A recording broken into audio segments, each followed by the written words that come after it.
with your host. Here we focus on helping men and those with men in their lives solve some of life's complex challenges through understanding the practices of mindfulness and how they can help. Each episode is in an environment free of judgment and criticism, with a focus on authenticity and inner peace. Let's dig in. All right. Fear. Fear is not real. The only place that fear can exist is in our thoughts of the future. It is a product of our imagination, causing us to fear things that do not at present and may not ever exist. That is near insanity. Do not misunderstand me. Danger is very real, but fear is a choice. That's a quote from Will Smith as Cypher Rage in the movie After Earth. Not a great movie, at least in my opinion, but it's a great quote. Welcome back to Men Talking Mindfulness. Thanks for being here. I am John McCaskill, joined by my co-host Will Schneider in New York City. Each week, we work to break down and demystify an aspect of mindfulness and make it meaningful to you. This episode, we're going to become more mindful of fear. We started talking about this a little bit last week in our episode with William Branham. This week, we're going to learn where fear comes from, what you can do to overcome it, and how to use it as a guide to your greatness. But first, I'm going to kick it back over to Will for some announcements. Will. We're back, John. Awesome. You believe this is episode 10 of season 5, which is I can't believe Nuts. how quickly this season is already flying by, and I'm really excited to kind of jump into fear today. And I think it'll really be very, very helpful to everyone out there that's listening, because it's something that everyone struggles with. So hopefully we can make it a little more meaningful to you, and you can overcome some of those fears. But hey, announcements. We still have some space on our Mindfulness Adventure Retreat in Durango, Colorado, which is September 16th to the 19th. It's coming up quickly. Also included in this retreat, just not these wonderful 4 days together, but we have a 4-week post-retreat integration program to help you get the most out of the experience, allowing you to live more mindfully instead of mindfulness just being an idea. So if you want to learn more, head to mentalkingmindfulness.com/retreat. And all the information is there. And please, if you need to, there's even a spot on the page. You can send us an email if you have some questions. But let us know. We'd love for you to join us, and it's going to be a really great time. And also, who's joining us, but not just John and I, but Dr. T, who's been on the show a couple times. All right. So, hey, before we jump into fear, and one thing you might have, if you're regular listeners out there, John and I usually get a little anxious and amped up before the show. Yeah, a little fearful because it also comes from passion, right? We really care about what we're doing here. So we have our little grounding practice, and we're just going to keep it real simple. We're going to do 5 big inhales and exhales in and out to help ground us. So let's go. Close those eyes or keep the eyes open. You can breathe with your eyes open. You're already doing it right now and all day. And let's just ground ourselves for a moment. We'll just start with a nice big exhale out the mouth.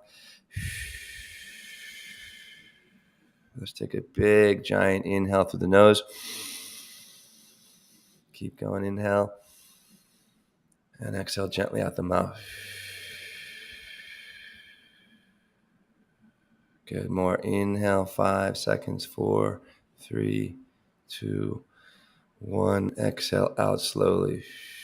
Mindfully controlling that exhale. Again, in 5. Out 5. Couple more. In, big breath. As we exhale, see if you can allow your shoulders to relax down, your face to soften. You can see if you can find a deeper grounding into your feet or your sit bones. And one more time, inhale.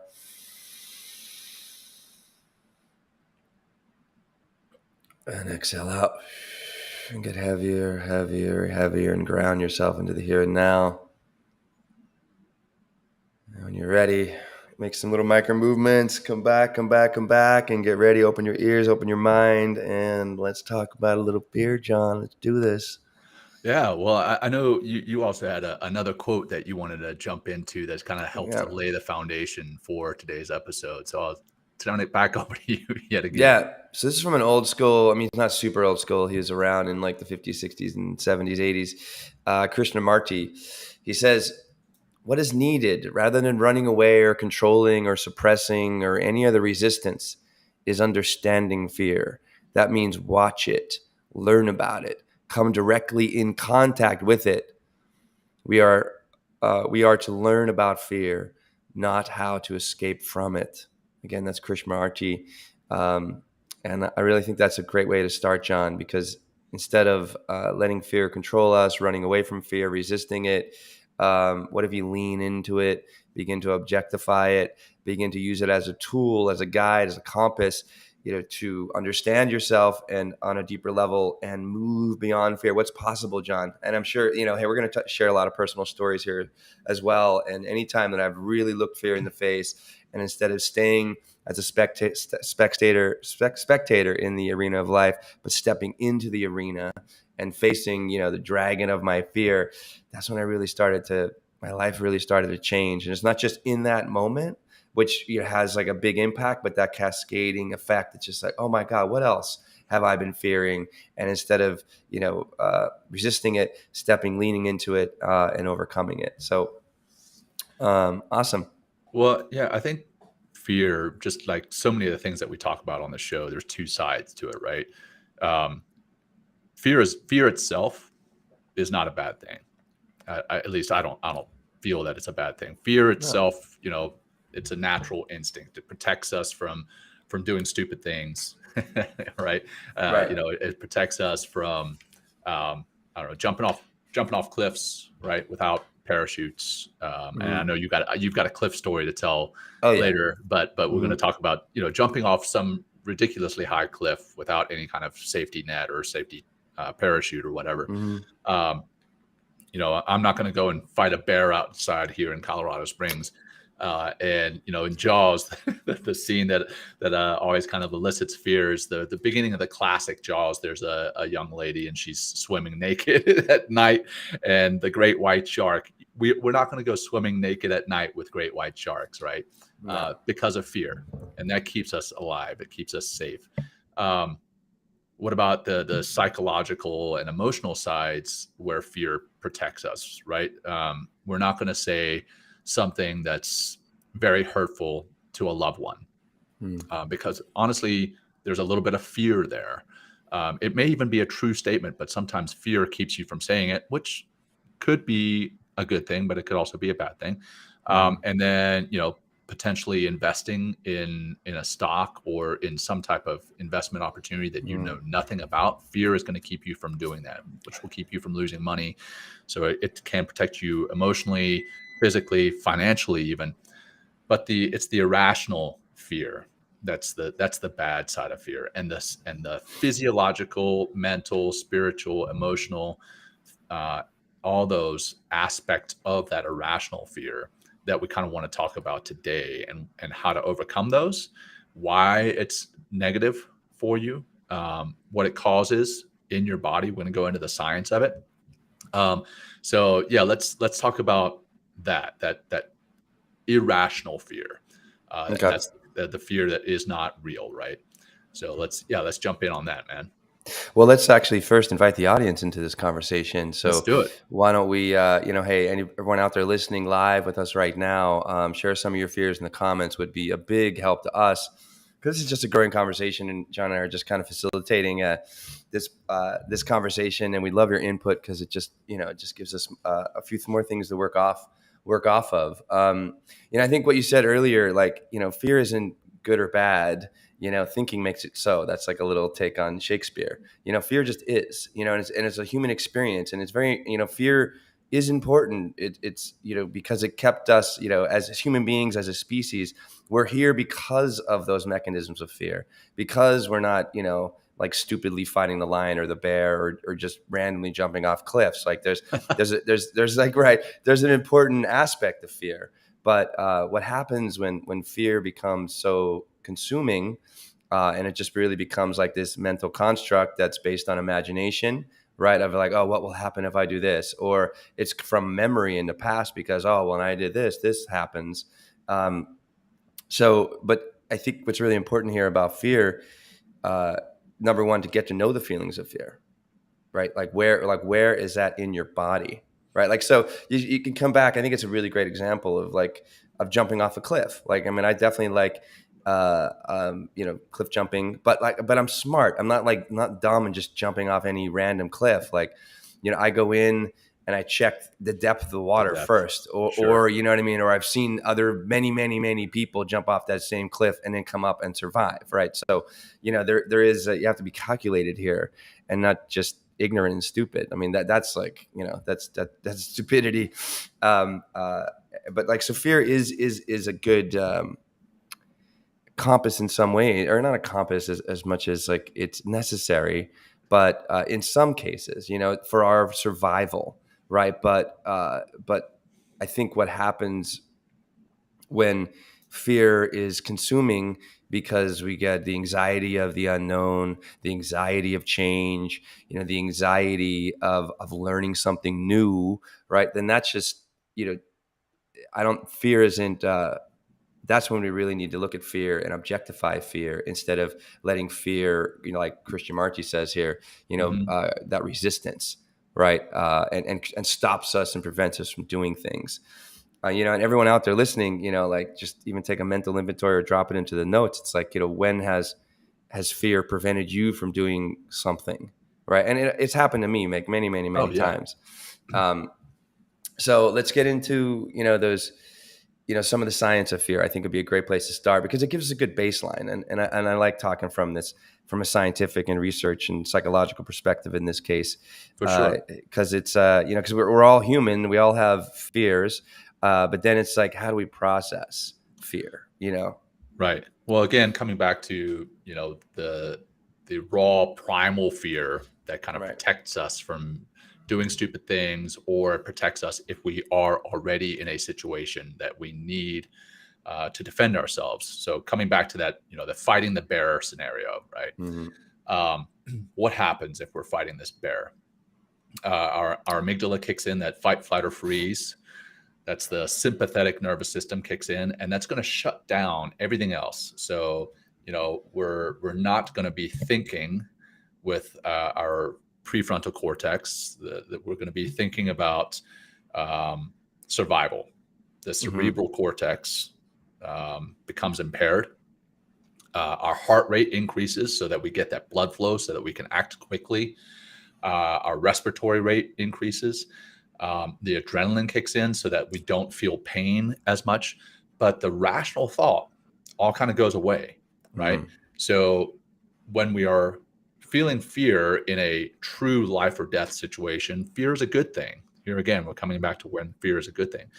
But we sometimes fear irrational things. An email pops in that we hadn't expected, and it says, new deadline. And that's a threat. We're perceiving it as a threat. And now our body responds the same way.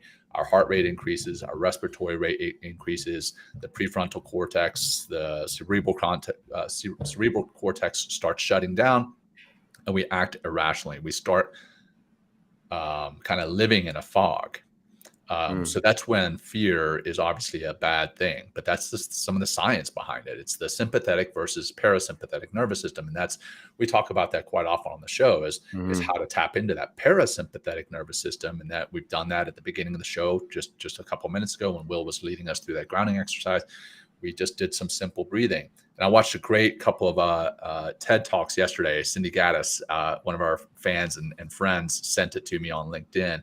Nice. All on how breathing can control your heart rate variability and your heart rate and heart coherence, and how that can really change your perception of what is happening in life. It can change your fear. And it's really fascinating. The guy broke it down into an acronym. He actually broke the word breathe down into an acronym, BREATHE. Breathe. B is for breathe. R is for rhythmic. E is for even. A is for, I forget what A is, but through the heart and every day. Breathe through the heart every day. Or maybe always through the heart Always, every yeah, day. Right. Oh, there you always through go. the heart every Bingo. day. I got, that's Yeah, feel thank like I just won yes, something. All right, yes, you cool. did. Thank you. Yeah. So you saved me. You saved me. Thanks, buddy. That's what we're here for. Is for. I'm listening to But you, I John. actually started experiencing fear right then. I was like, oh crap! I put out the fact that I'm going to break down an acronym and I'm going to screw it up. And what happened? My heart rate increased, my hands started sweating, and then I failed. But hey, that's another thing, and we're going to talk about that. Is the forms of fear, and we can go ahead and jump right into that. And one of the biggest things is fear of failure or fear of imperfection. And literally right then, as I was going through the acronym there, I experienced a little hit of fear. I'm like, I'm going to screw this up. And I had that fear of failure, and it did in fact cause me to screw it up. And that's an interesting thing. But that's an anecdote, sure. But you blow that up into life. Where are we feeling that fear of failure, fear of imperfection? And I'll kick it back over to you, Will. Well, actually, what's the acronym again? So what is it for breathe? Breathe. It's, Yeah, I just want to hear it again. Breathe. B is for breathe. R is for rhythmic. Okay. So yeah. So even breaths, even. So, yeah. So creating a pattern of breathing. Yeah, having a pattern. Then E is for even. So you don't want to have like that kind of all like staggered breathing, that like nice and even. And he talked in this talk, he talks about, as a rower, when you put the oar in the water, you want to pull nice and evenly. You don't want to pull hard at the beginning, relax in the middle, and then pull hard as you're bringing that oar out of the water. Smooth strokes. Yeah. Nice, breathing. smooth stroke. A is for always. T is through heart every day. So through the heart every day. Right. So day. connecting, also, so what you said earlier, it's like, talks, it's mindfulness, right? It's like, so we really always can kind of pinpoint down to reacting versus responding. Right. So it's like, if you're in a reactionary state, right, you're being just continually triggered by the environment around you, or that, that circumstance. And it just, this whole STIA process, right? The thinking, the emotions, the actions, and we're kind of reacting without thinking. Right. Whereas if we use the breath, right, and understand that acronym, and in order to maybe understand that acronym, anyone out there, like maybe you just need to start doing some even breaths and just watch how that drops us down into that, that rest and digest and that calm, cool, and connected self.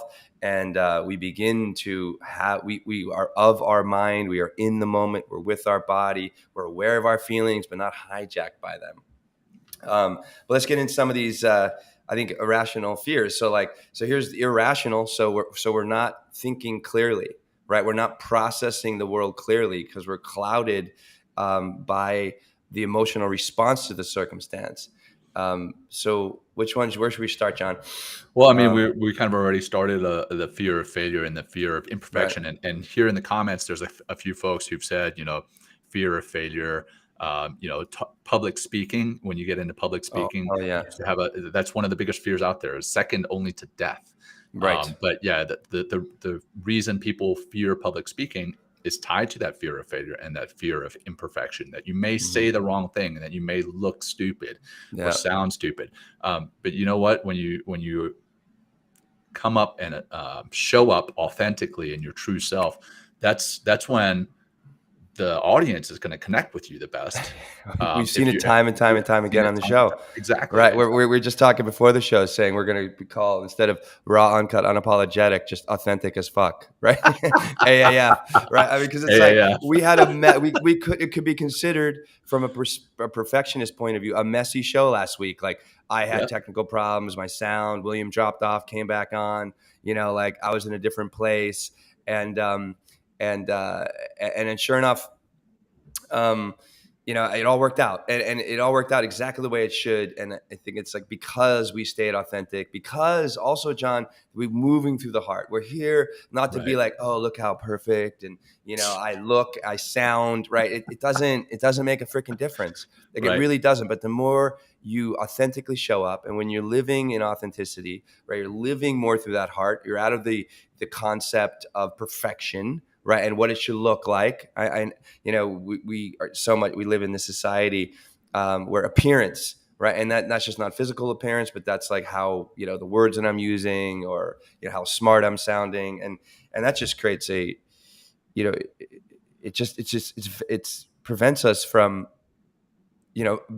being a human being, which is flawed, who is, just has an experience that is always changing, always going to be a little messy.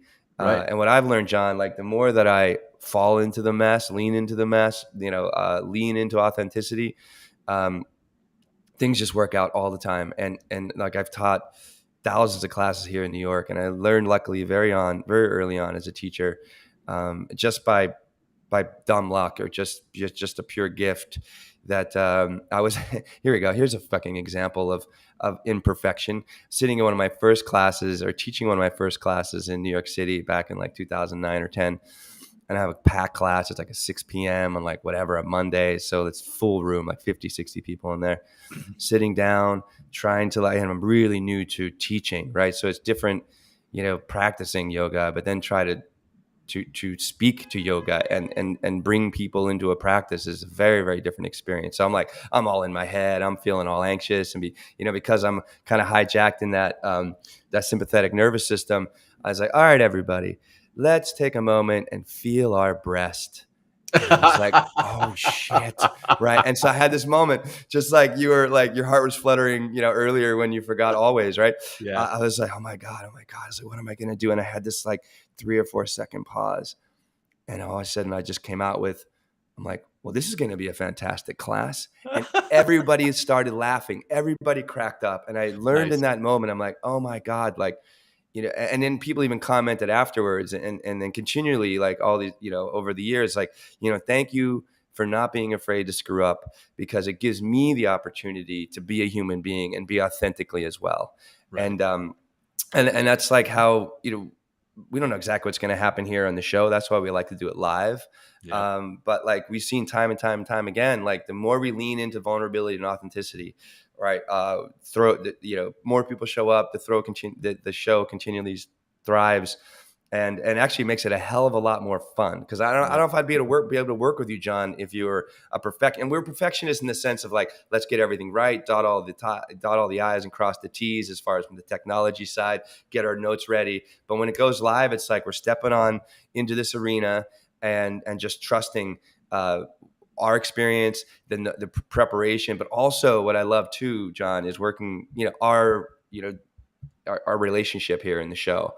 Cause like I got your back and I'm not judging you for what you're saying. I'm only listening and receiving and trying to support you, as well as connected to a higher purpose, which is how can we serve the audience in the best we possibly can. Right. So, which actually brings up, a pretty interesting thing is you mentioned, hey, I've got your back, and I feel confident that you have my back and vice versa. Always. That like, hey, if I start spurting out an acronym, you're gonna, if you know it, you're gonna help me out with it, or vice versa. But the fear of imperfection often causes us to be even more imperfect than we would have without that fear. So if you just realize, hey, you know what, I'm going to go on the show, for instance, or I'm going to go up on stage and I'm going to talk, and I'm not going to be perfect. If you go ahead and set that for yourself, sure, you want to strive for doing well, but realize you're not going to be perfect. The lighting may not be perfect. The microphone may not be perfect. What you say may not be perfect. You may stumble over a word here or there. Just roll with it, and you're going to come across more authentic, more confident, and often it's going to come across better than if you go up there and you have this perfect script and you try to stick to that perfect script. I remember now I got to come back to a pretty vulnerable time when I was in 8th grade. I went and did this big speech, and I think I may have talked about this on the show before. I did this big speech competition, and I memorized the speech word for word. And if I missed a single word, it was not going to be perfect. And I went up there and I was nailing it. I was like, da da da da, and I'm like super confident in myself. This is sounding so great. And then I got to the end and I said, "This brings me to my conclusion."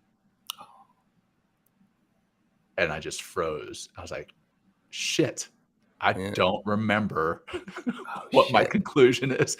And I stood up there for like a minute. Whoa. And like, a good minute in front of this long time. Oh my gosh. It was like, I could feel my heart racing. I could feel myself sweating, and I just froze. And then I just made up some conclusion that lasted, 30 seconds, and I ran to my seat and sat down. It was not the conclusion that I had originally scripted. It was nowhere near what I wanted it to say. But if I had gone up there and realized, hey, you know what? I don't have to be perfect. It doesn't have to be exactly word for word per the script. I can kind of flex. And that's what I do now. When I public speak, I have a general framework that I talk from, and I feel a lot more confident getting up there and doing it. And because I'm not trying to be perfect, because I know I'm not going to be, because I know I'm not, because I'm a human being, and Right. I'm not going to be perfect. So I want to come to a couple of the comments here.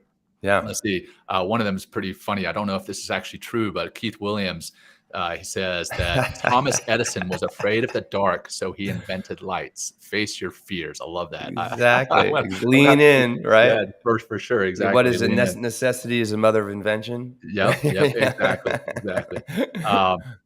People are afraid of what others will think. Absolutely. Fear I like of this. The failing. next one. Yeah. I'm Fear- sorry. Yeah. My biggest fear is failing others that are counting on me for their success. Maybe weird way of fearing responsibility. And, it's like, leadership fears. And John, I think you might be able to talk about this, like being the commander that you are, yeah. and you were, but like, I think it's what I've learned through leadership, and I've had some really great leaders over the years that I've kind of been under their tutelage. But again, coming back to the more authentic, the more not even authentic they are in their presentation or whatever, but the more authentically they connect and heartfully, right, connect with their people, it gives you all the freedom, right, to screw up, right? And I think what's important about leadership and anything, even like you talked about your speech.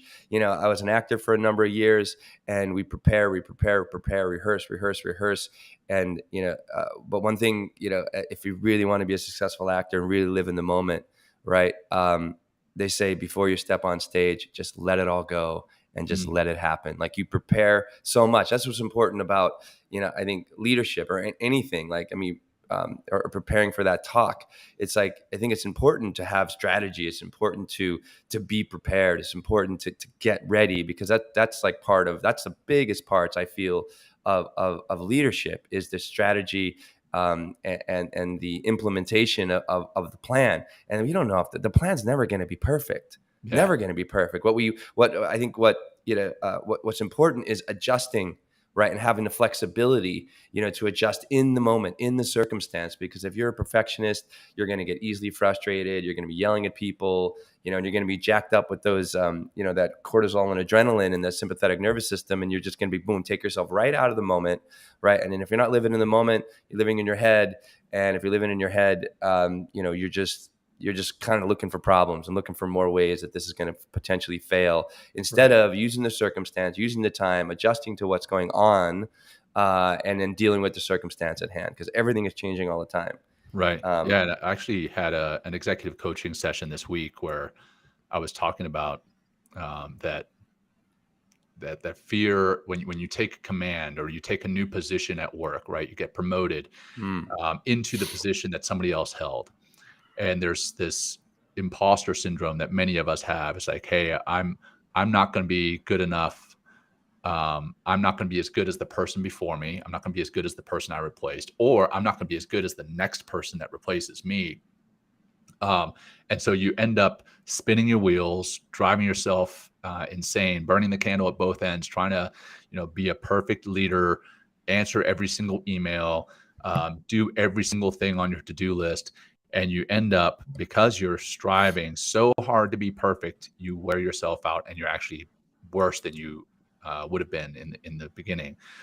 So let's talk about some of the other things. Fear of rejection, huge one. Yeah. So, and I've spoken about this on the show before too. My wife and I are together because I finally overcame fear. So we're in Afghanistan.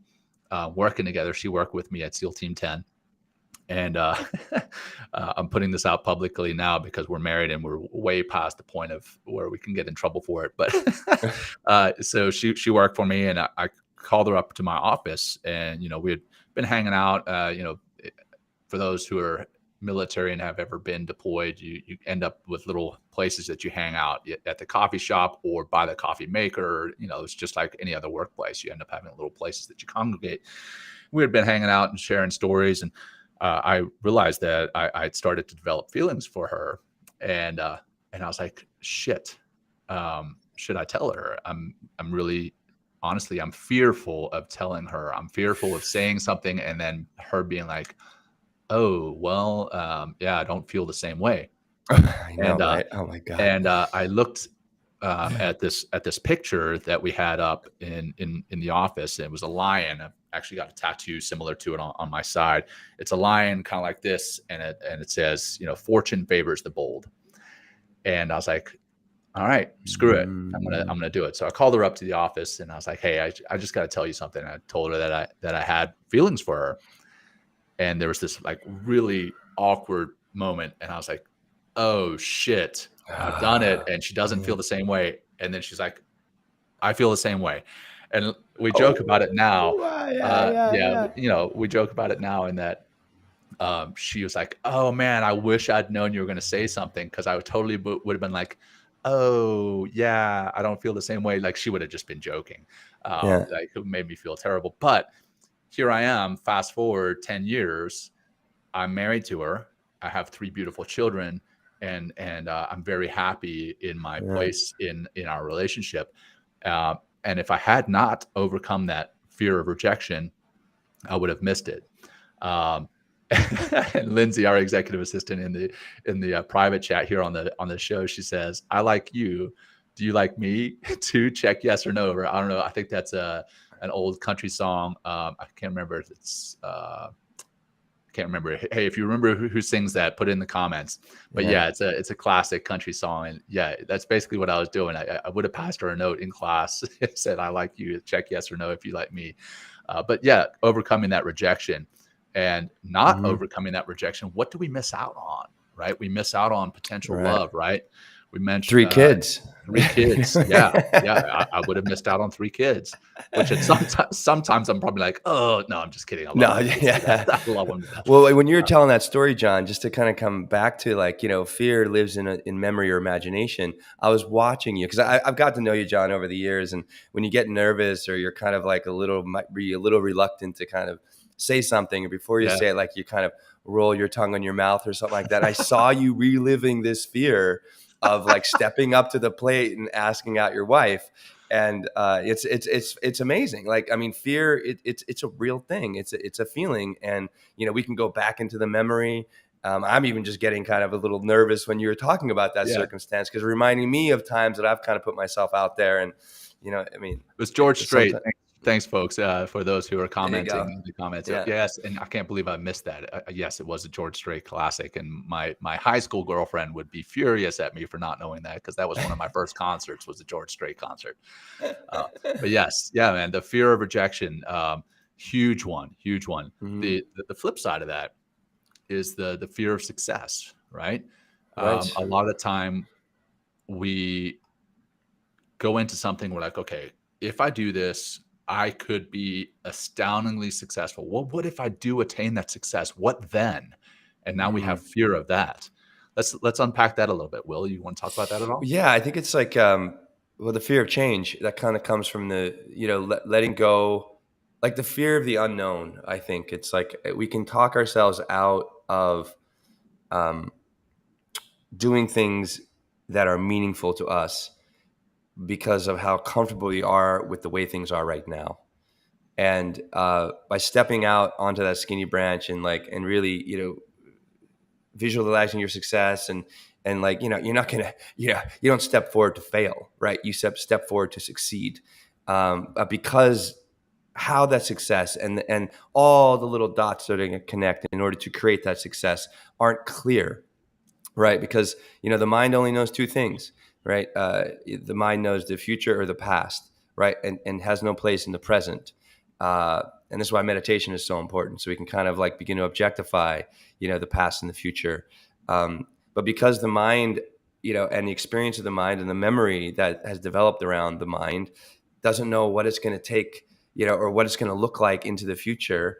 And that success, if you are strategic, you got to be smart. I mean, it's just like, dumbly jump off, the cliff, into, rocks or something like that. You got to be chest the waters, coming back to that kind of analogy. It's like, I got to see if it's deep enough, right? Then I got to get to the end. I got to take that leap. It's a late leap of faith on yourself, a leap of faith that, you're what you're trying to strive for will be met, by other people, will be accepted by other people, but also kind of rewarded by, the universe, if you will, and the world, of being like, oh yeah, I've been waiting for Will Schneider or John McCaskill to show up and take this big step. You know what? Here's a gift. Here's a phone call. Here's an email. Here's a new relationship that's going to help you connect your first dot, on this path to your success. I think that kind of hits a little bit on success, but anything else, John, on that would be, I think. Yeah. Well, I mean, you've got to understand why you're scared of success, right? So peel back that onion a little bit more. So what is it about success that scares you? Is it the extra work? Is it the extra potential attention? Is it a rational fear of success? If it is rational, then maybe unpack that. Maybe you don't want to be super successful because you don't want to be well known. You just want to kind of glide through life. And if that's what you want to do, no judgment here. The beginning of the show it says it's a discussion without judgment. Hey, no judgment. But if you want to be successful, but you still fear it, okay, what is it that you're fearing about it, and understanding that. So it's really not the success itself, it's aspects of that success, and then maybe ways to overcome that. And we're going to talk about that here too. But before that, we do that, I want to talk about, where fear and not overcoming it could actually hurt you greatly. So, we talked about the fear of looking or sounding stupid, right? Where you stand up on a stage and you look or sound stupid, but we have speeches, quote unquote, every day, every single day. Whenever we're talking to somebody, there's a fear. It may be much smaller than if you're speaking in front of a large group, but there's a fear every single day that you're speaking with someone of looking stupid, sounding stupid. And one place that we need to make sure we overcome that fear is in the doctor's office, right?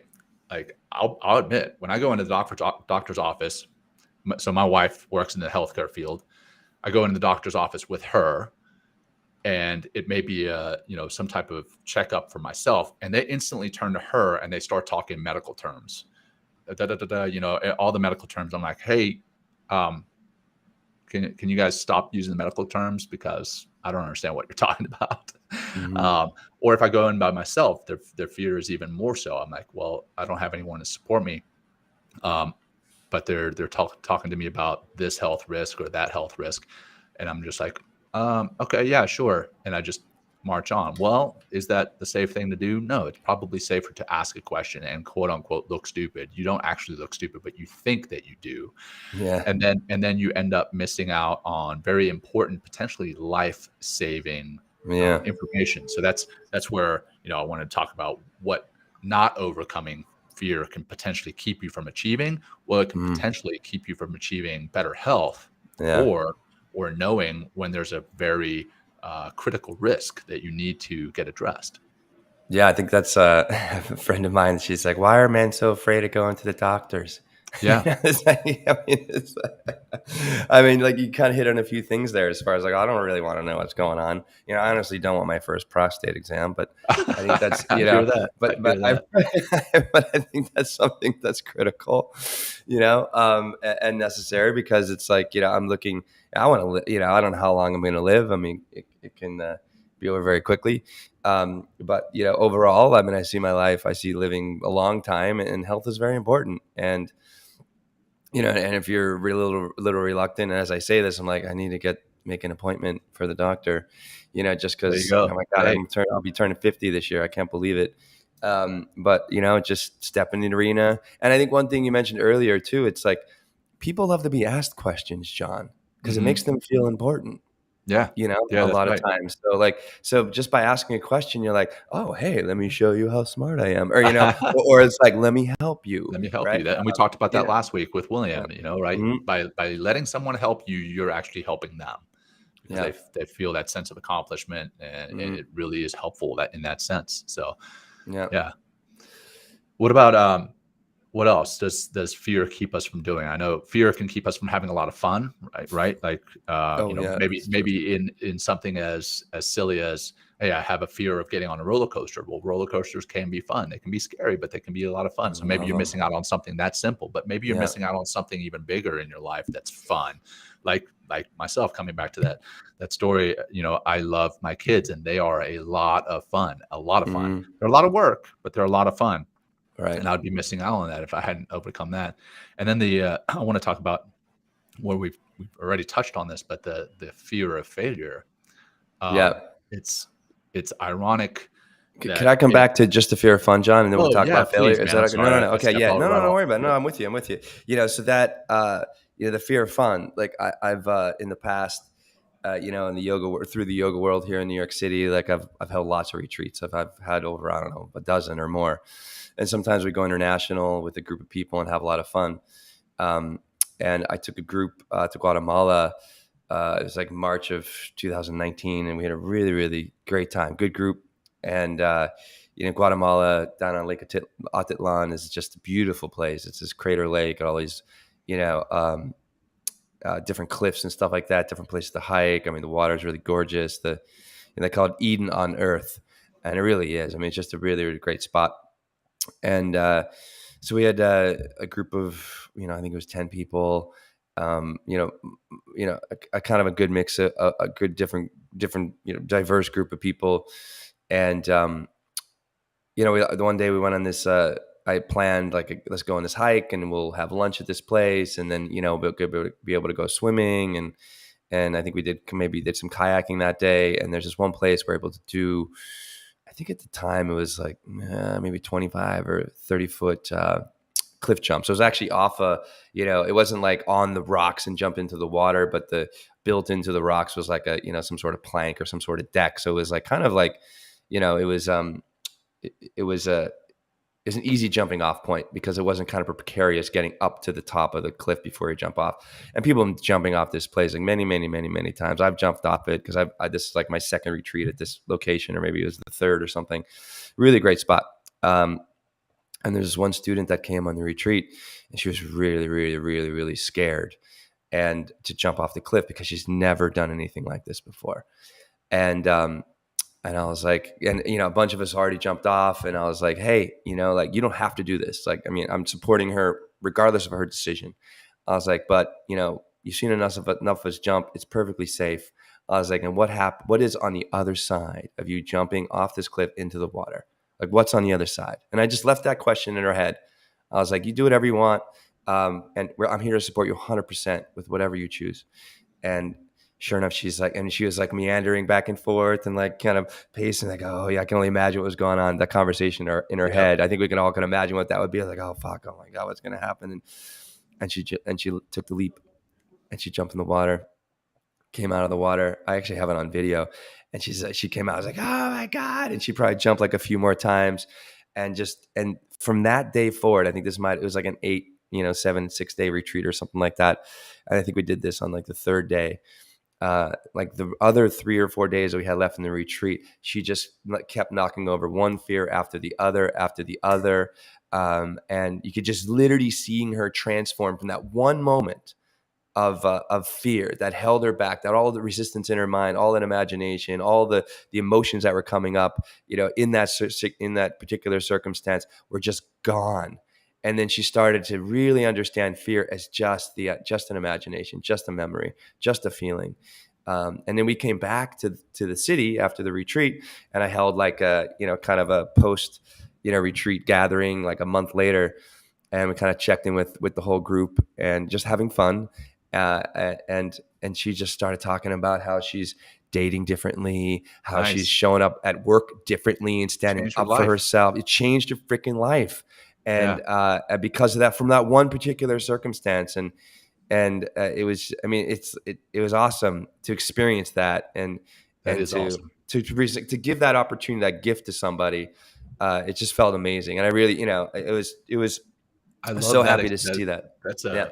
a great example of how, overcoming the fear helped her to change her life, quite Yes. literally, her entire Yes. life for the better. Yes. Now, I've got the flip side of that. Mm. At the Naval Academy, I can't remember if it's your junior or senior year, but you have to jump off of a 10-meter dive platform. You have to jump Shit. off of it. Yeah. Every single person that graduates from the Naval Mm. Academy has to jump Mm. off of it into the pool. And there was one of our classmates that had an irrational, well, not an irrational, that's a pretty good height to jump from, and there is an actual fear of pain, of hurting yourself, Mm. of even death from that height. There's a fear of it. The chance of that happening is pretty slim, but there's a Mm. fear of it. So it is a rational fear. But the whole point is for us to overcome that fear, to teach us how to overcome that fear. And this one classmate of ours was not able to overcome that fear, Mm. and she did not graduate. You do not graduate, even if you do everything academically, if you do everything Oof. physically, if you do everything, and you do not jump off of this 10-meter board, you do not graduate. And she did not. Wow. And that Wow. comes back to where I was starting to go just before you mentioned, the Oh, fear of sorry. Yes. Yeah. no, Mhm. Mm. all good. But she, I'm sure I haven't spoken with her since, but I'm sure that there is a sense of failure there, right? Mm. So she feels that she was a failure because she didn't jump off this 10-meter board. And that's where the fear of failure prevents you from doing something. And then Mhm. you start to judge yourself as a failure.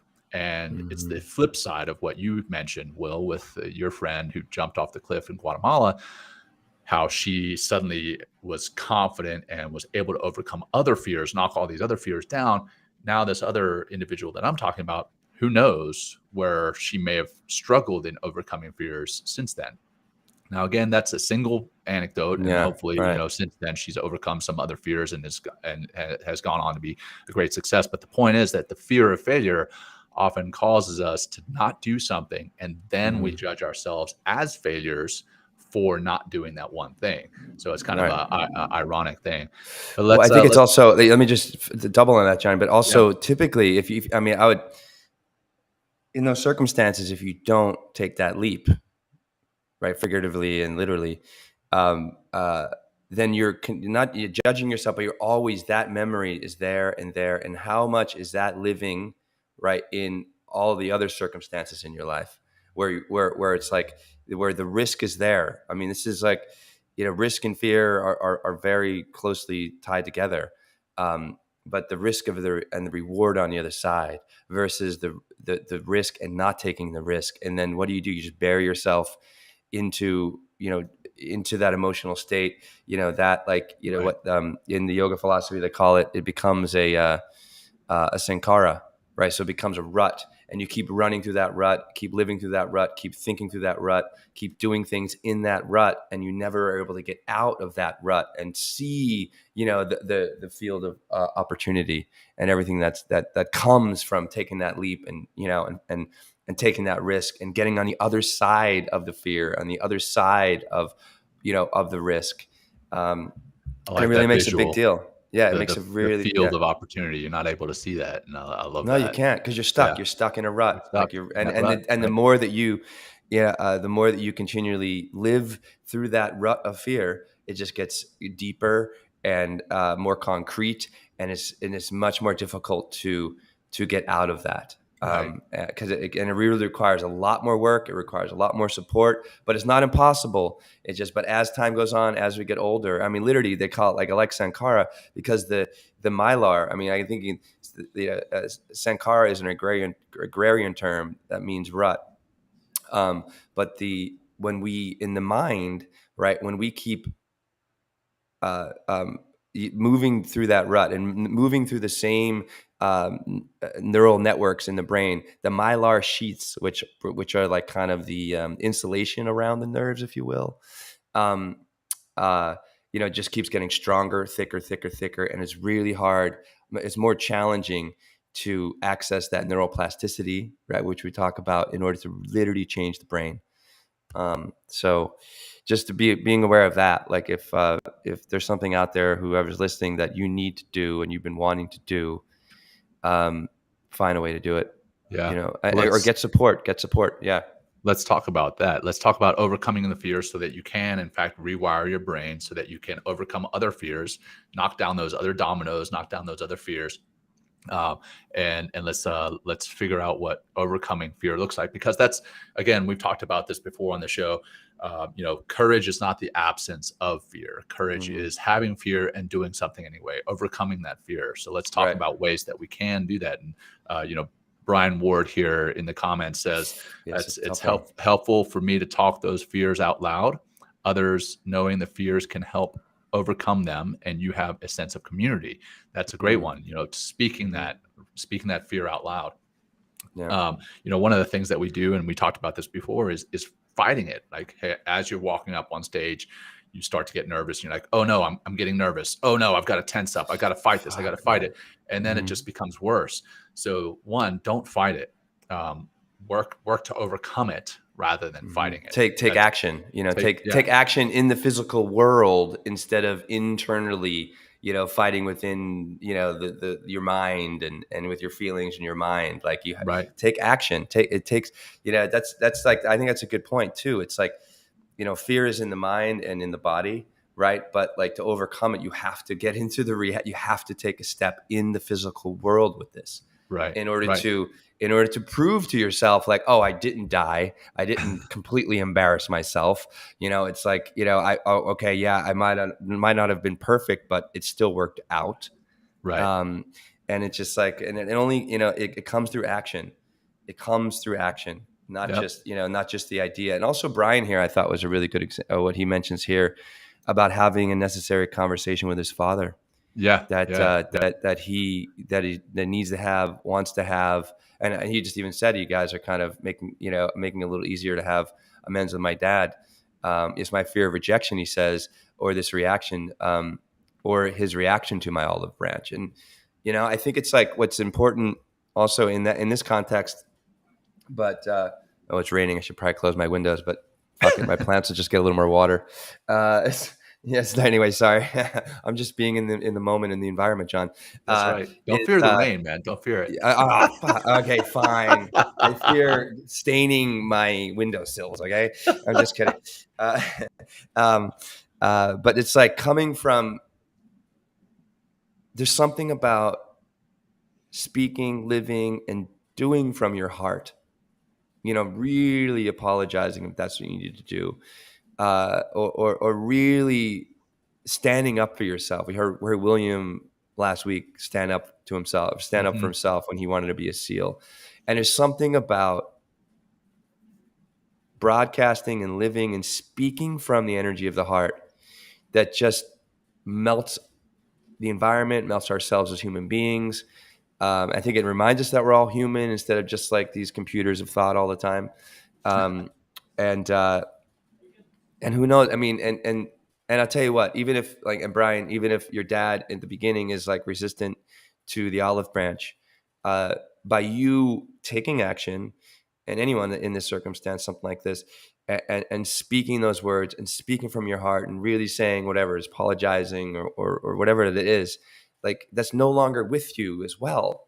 It's like you've taken that anxiety, that stress, that fear, and it's outside in the world, and heard and received and felt by somebody else. And then instead of it being like, oh, what if, and worried about rejection or failure or sounding perfect, you're just like, okay, I have results now. And what do I do with those results? And then I can take different action, new actions, by stepping into the arena, overcoming your fear, and taking action. So it's there's that heart, John. And I'm so glad we had, my friend Dan St. Pierre from Hyperlight come on and talk about heartfulness, because, it's just like when you broadcast from the heart, like so much is forgiven, so much is received, so much is heard. Right. And I'm just getting kind of choked up talking about it, because it's so beautiful, and life becomes so much more simpler when you work from the heart. instead of like living in the fear of the mind. Right. Right. 100%.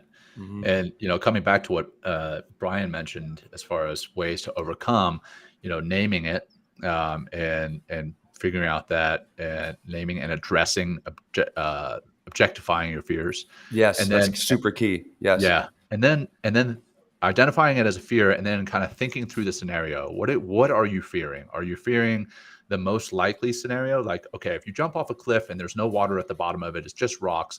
You're fearing the most likely scenario that you're going to hurt yourself. Okay, Oh, that's yeah. the most likely scenario. But if you jump off like a 10-foot cliff, there's water at the bottom of it. The least likely scenario is that you're going to hurt yourself. The most likely scenario is that you're going to have fun. Which one are you fearing? You get on a plane. I know a lot of people have a fear of flying. What's the most likely scenario? How many airplanes fly every day Mm, and do not crash? And how few crash? The right. fear of flying is the fear of the least likely outcome. So Right. just kind of try to rationalize it and be like, okay, what is the most likely and least likely? Which one is it that I'm fearing? And I'm a math guy, so I kind of break down things into percentages and what chances of, or the chances of something happening, and kind of breaking it down that way. Then physiologically, what can you do?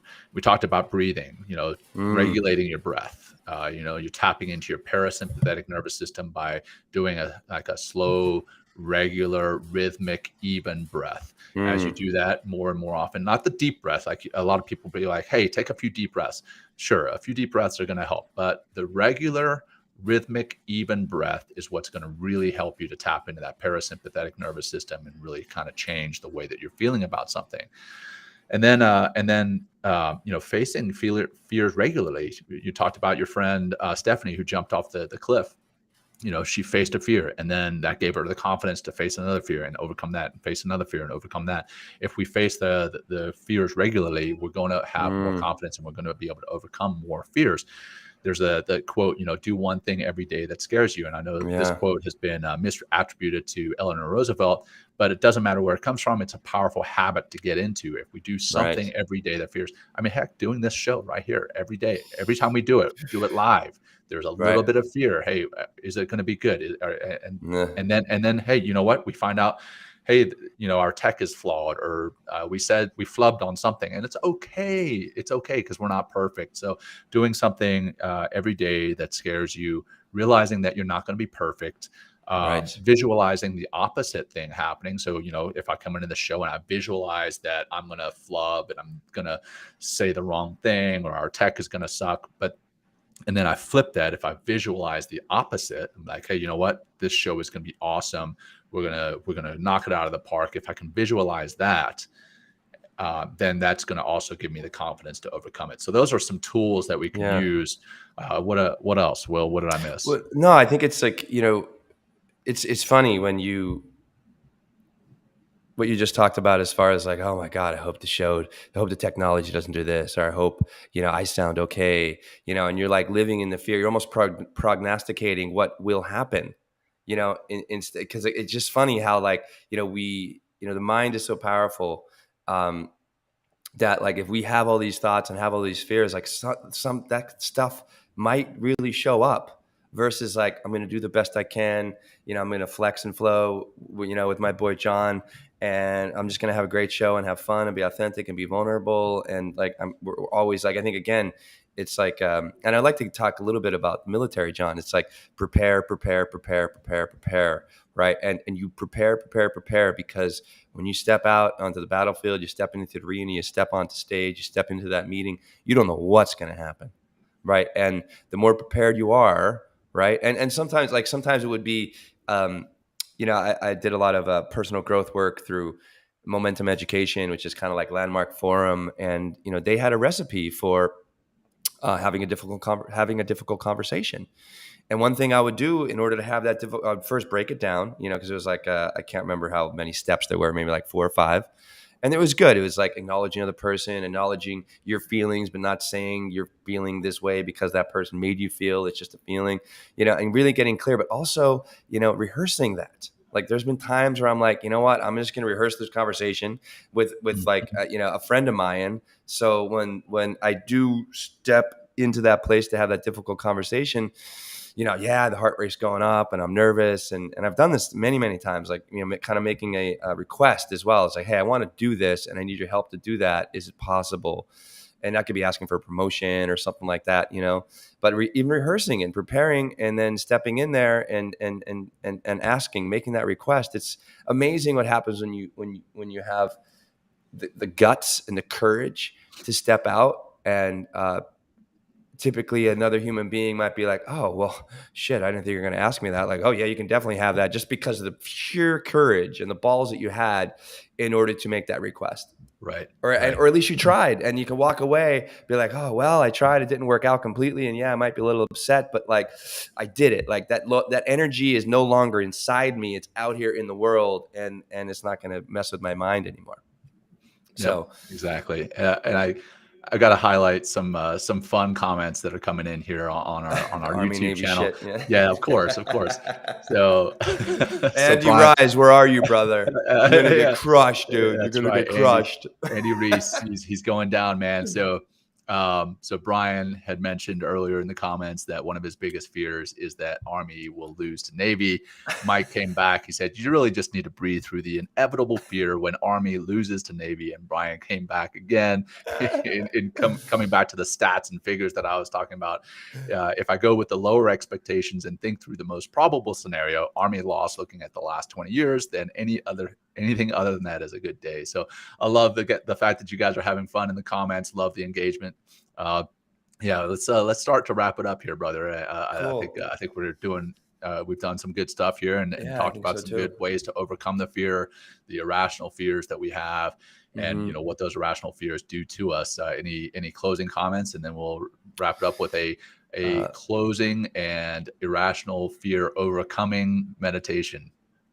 I think what I'll say in closing is, surround yourself with people that are risk takers. So surround yourself with people that are doing great things, that continually step forward and take action in the face of fear to do the things they want. Whether that's like, showing up at a workout, like, at early in the morning, or, trying to, do some sort of, physical, like personal record or something like that, or Right. This could be in business, or this could be, in your relationships. It's like, fear, false evidence appearing real, FEAR. And if you scoff in the face of fear and step beyond fear, then who knows what's possible. One thing I'll say, John, that could be helpful for people that are struggling with fear is objectify it. I was watching some stuff earlier. It's like, give it a name. Yep. Instead of it being inside you, understand what that fear is, where that fear is, feel that fear, and then try to pull it out, give it a name, and be like, hey, like, you're not going to mess with me today. Or like, if, you're not going to mess with me in whatever the circumstance is. It's like, no. It's like, hey, I see you over there. Like, and you got to acknowledge it. I mean, it's not just, don't hide from it, but acknowledge it, but don't let it mess with you. And you're going to develop a more holistic and empowering relationship to fear if you continually eat the frog every morning, meaning like, do the hard thing first, do the thing that, make that phone call, Right. or whatever, send that email, and stand up for yourself. And when you're standing up for yourself, you're standing up for things that you believe in. You're probably, in a lot of those cases, standing for things that you love, things that you're passionate about. And again, broadcasting from that place of passion and heartfulness, and that authenticity and that vulnerability. It's something about those frequencies, John, something about those energies that is so deep in our human experience, that it just resonates with other people. And it's like that tuning fork analogy we've used before. It's like, if you're vulnerable, authentic, and courageous, it gives the other people the experience and the license to do the same. And then you just become like, what else can I do? What else can I do? Yep. And it's Powerful. you can just, you can become very, very powerful individual, working from that heart space and working from that passion. So. You said something there that actually, real quick, I just want to touch on this. No, yeah, man. Hey, I don't care. I got time, John. Yeah. The eat that frog, right? And eat that frog is, the kind of the modality, a method to stop from procrastinating, getting through something. Hey, do the hardest thing first thing in the day. That is something we didn't talk about in the show, is that fear often causes us to procrastinate. Oh yeah. Because in the day we see a project that we have to do and we're like, oh man, I fear the effort that's going to go into that. And often if we just like, hey, you know what, it's just going to be some effort, I gotta put that effort forward, I actually end up getting that thing done. And normally it ends up not being near as big a deal as we thought it was. Again, that's our mind imagining that it's way more than it actually is. So there, fear can lead to procrastination on a daily basis, just being afraid of our biggest task of the day. So, tackling that biggest task head on at the beginning of the day really allows us to get more done, feel better about ourselves, and come full circle to feeling more fulfilled in our daily lives.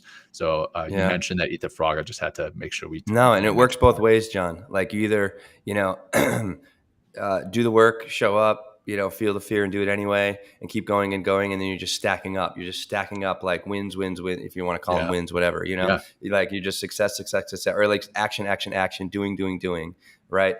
Versus like if I procrastinate on this thing, the likelihood of me procrastinating on my laundry or my dishes or, you know what I mean? Sending those emails, like that is much more likely.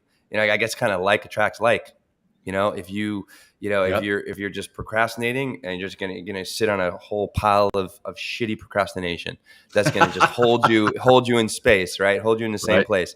Versus doing action. Results. Regardless of success, doesn't even matter. Success, failure, it's the same. It's results, right? Result, and then what are you doing with the results? And if you're taking bigger risks, taking bigger steps, you're gonna yield bigger results. You're gonna have a more resilient mindset. You're going to have more experience, and that experience is going to reward you again and again and again and again. And you're going to be more likely as well, help other people, take that step and be more kind. Also, I think when people are a little bit more fearful because you've experienced fear, and you've been there, but also overcome. And that kindness is a big aspect. It's always going to reward you as well, just as much as for sure. That comes from the heartfulness as well too. So for sure. Well, now I'm starting to have a fear that the show is running too long. That's irrational, John. It's totally irrational. It's totally but what is our audience going to think about us? I think they love us, John. They keep commenting, and we're 107 minutes into the show. That's right. Or 107. 67. 67.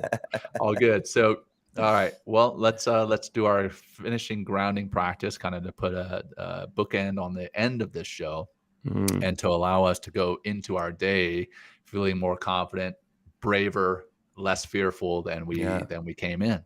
So let's do some of that breathing that we talked about, rhythmic and even breathing. So we're going to take a breath in for a count of 5, letting it go for a count of 6, a nice pause at the bottom. I'm going to do that 5 times.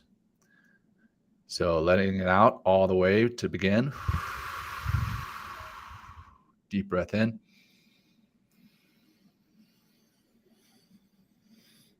Out.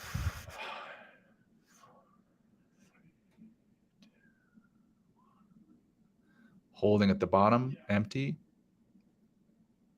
Deep breath in for 5.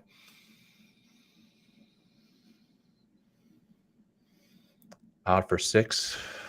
5, 4, 3, 2, 1. Holding empty at the bottom. Deep breath in for 5.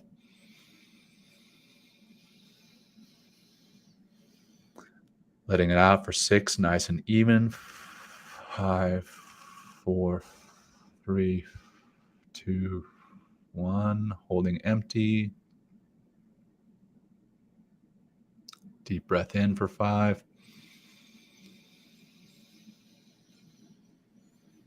Out for 6, nice and even. 5, 4, 3, 2, 1. Holding empty. And last one, in for 5.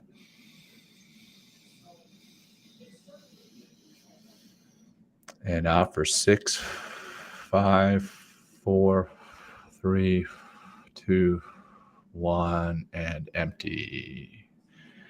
And now go ahead and start to bring some micro movement back into your body. And hopefully you will go about your day feeling more confident, braver, able to overcome your fears, whatever they may be, big or small. We hope that we've given you some tools. If you like the show, please share it with your friends, family, whoever else may be in need of hearing this. If you're watching on YouTube, make sure you subscribe and give it a like, hit that little bell so that you know when we release new shows, new episodes, and new little segments from the show. And again, thank you for listening. Thank you for joining us here on video, or if you're listening in podcast form. Will, back over to you, brother. Yeah, you sign up for the retreat. If you want to dive in a little bit more, find more of that courage, find more of the tools that give you that courage, that begin to identify more of your fears and step into that unknown and the field of all possibilities. Come join us in Durango, Colorado, September 16th and the 19th. mentalkingmindfulness.com/retreat. Don't fear the retreat. Don't fear the retreat. Yeah, mentalkingmindfulness.com/retreat. Yeah, be bold. Join us. If you have any questions about that, let us know. We really appreciate y'all being here and supporting the show. And please share, or a review. John, thank you. I thought it was a very solid show today. Yeah, and I thought we did it perfectly. Perfect. It was absolutely perfect. Be well, brother. All right, guys. And all you out there, Until peace. next Thank time. you. Peace. Joining us today. We hope you walk away with some new tools and insights to guide you on your life journey. New episodes are being published every week, so please join us again for some meaningful discussion. For more information, please check out Men Talking Mindfulness